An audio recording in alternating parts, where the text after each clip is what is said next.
Okay, we're good. Hey everyone, it's your girl Tara Marie here. Welcome back to my channel. Today we are talking about styling tools. We're talking all about styling tools. I'm going to give you the rundown on the Denman Brush compared to the Tangle Teezer, compared to the Wet Brush. But before we get started, make sure to hit that subscribe button and also check me out on Instagram for all of my mini tutorials. So let's go. So throughout the video today, I'm going to be showing you pictures of how my hair is looking using each of the brushes. First, I'm gonna start off with my least favorite brush. I'm gonna work my way up to my favorite brush. So, for styling, I'm talking about styling for your wash and go, the brush that I love the most for clumping your curls. Not this one I'm about to talk about, but the last one is gonna be it. But for the first one, my least favorite brush that I've ever tried, unfortunately, this guy right here, the Wet Brush.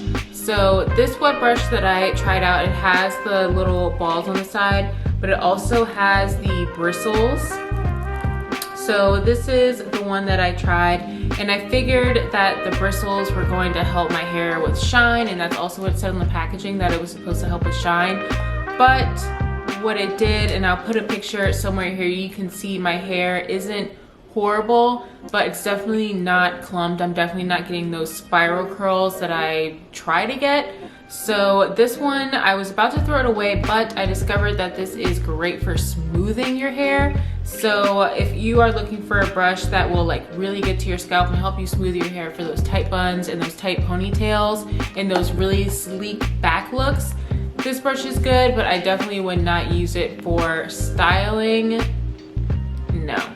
Just no. So my second brush in the pool today, I know this could be an unpopular opinion, but coming in, my second least favorite is the Denman Brush. So I feel like there's a lot of people that love it, and then there's a lot of people that don't love it.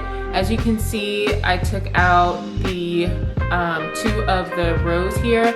And my problem with the Denman Brush, while it did give me curl clumping and it did give me the spiral shape that I was looking for, I always got frizzed with this brush, and with like the exception of one time was the only time I did not get frizzed with this brush.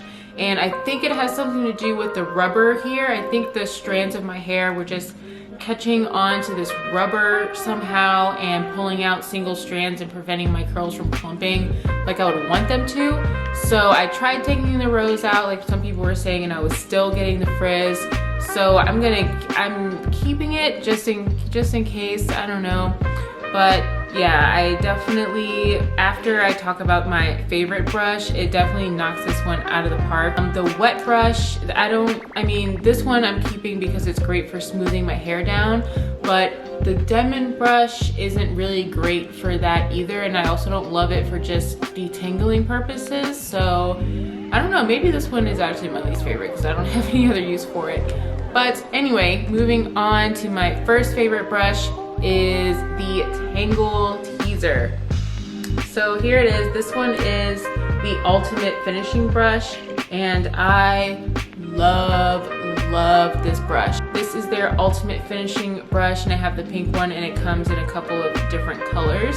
This is the brush that I use for styling my hair today, and my curls are super clumped. They're not frizzy, they're shiny.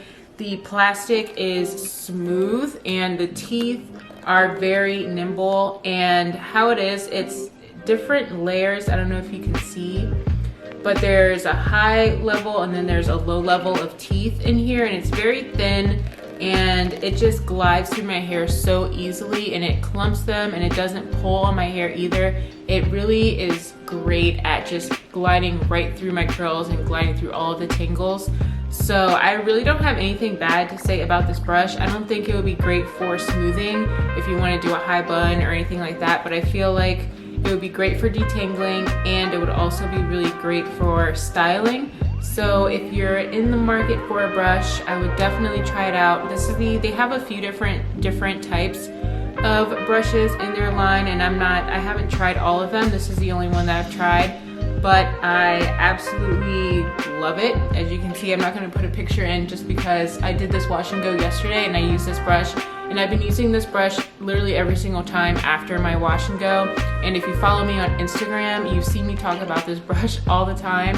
And I'm not sponsored by them or anything. I bought this because I kept seeing ads from it on my Instagram, and I bought it, and I will keep buying this brush. But that is the end of today's video. Nice and short and sweet. I don't like to drag on my videos for like an unnecessary amount of time if they don't have to be. So yeah, I hope you got some good information from comparing these 3 brushes. Along with the brushes, people use a raking method with their hands, but I wanted to strictly limit this video to styling tools. I didn't really want to go into different styling methods that you can do with your hands. If you want to see different styling methods you can use with your hands, leave it in the comments below and I'll do a video specifically talking about styling with your hands if you don't like using any brushes or combs to style your hair. But I will catch you next time. Remember to hit that subscribe button and check me out at Beauty by Tara Marie on Instagram, and I'll see you next time. Bye.